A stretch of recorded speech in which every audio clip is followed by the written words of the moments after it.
दोस्तों जय हिंद। आज मैं आपके बीच में एक प्रश्न लेकर आया हूं। ये प्रश्न रेलवे, यूपीएसआई या अन्य प्रतियोगी परीक्षाओं के लिए बहुत इंपॉर्टेंट प्रश्न है। पिछले कई वर्षों में इस तरह के प्रश्न पूछे जाते हैं जिसमें दिया गया है a+b√2 का होल स्क्वायर इक्वल टू 17 + 12 √2। अब इसमें a और b की वैल्यू फाइंड करनी है। अब आप ये सोचेंगे कि इस पर वर्ग लगा है, वर्गमूल ले लें, या इसका क्या करें, तो वर्गमूल कैसे लेंगे, तो वर्ग कर दें, कैसे निकालेंगे। बहुत कंफ्यूजन है इस प्रश्न में।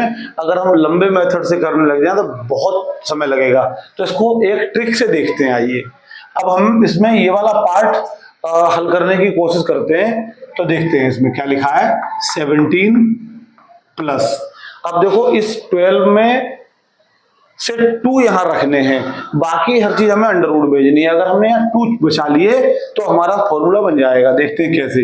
यहाँ 12 में इसको लिख सकते हैं हम 2 गुणा 6। जब 2 गुणा 6 इसको लिख सकते हैं तो 6 को अंदर भेजेंगे वर्गमूल के अंदर।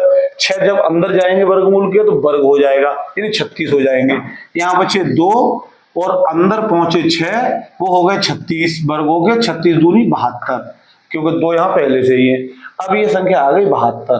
यहाँ आ गया 17 + 2 √72। अब हमें ये करना है जैसे हम गुणनखंड में करते हैं, रेखीय समीकरणों के जो द्विघात समीकरण होते हैं उनके गुणनखंड में करते हैं कि कोई 2 ऐसी संख्याएं ढूंढो जिनका गुणा करके तो 72 आ जाए, और जिनको जोड़ के, इस चिन्ह को देखो, अगर यहाँ प्लस का निशान है तो जोड़ के, माइनस का है तो घटा के, जोड़ के 17 आ जाए। तो 72 के गुणनखंड कर दो, 9 और 8 हो गए, 9 8 72, गुणा करके 72 आ रहा है, 9 और 8 17, 7 आ रहा है।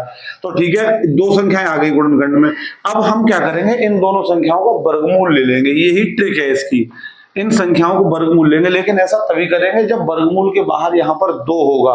ये ट्रिक आपको याद करनी पड़ेगी कि इस तरह का बनाना है हमको, a+b√, इस तरह की संख्या बनानी है। अब इसमें गुणा करके 72 आ गया और जोड़ के 17 आ गया, संख्या आ गई 2, 9 और 8, दोनों का वर्गमूल ले लिया। तो देखिए 9 का वर्गमूल तो हो गया 3, और 8 का वर्गमूल 4 दूनी 8, तो 4 का वर्गमूल 2, 2 और 2 अंदर रह गए, 2 √2। अब इनकी तुलना हम इस कोष्टक के अंदर वाली संख्याओं से करेंगे। 3 सादा है, a भी सादा है, that means a = 3। Under root के अंदर 2 है, बाहर b है, बाहर 2 है, तो b बराबर आ गया 2। ये आ गए b के मान, a और b के मान आ गए। इस तरह हम a और b का मान निकालते हैं। बहुत सिंपल मेथड है ये, इसको आप याद कर लीजिए। विभिन्न परीक्षाओं में बार बार पूछा जाएगा। अगर आपको वीडियो पसंद आया हो तो इसको लाइक और सब्सक्राइब जरूर करें। धन्यवाद।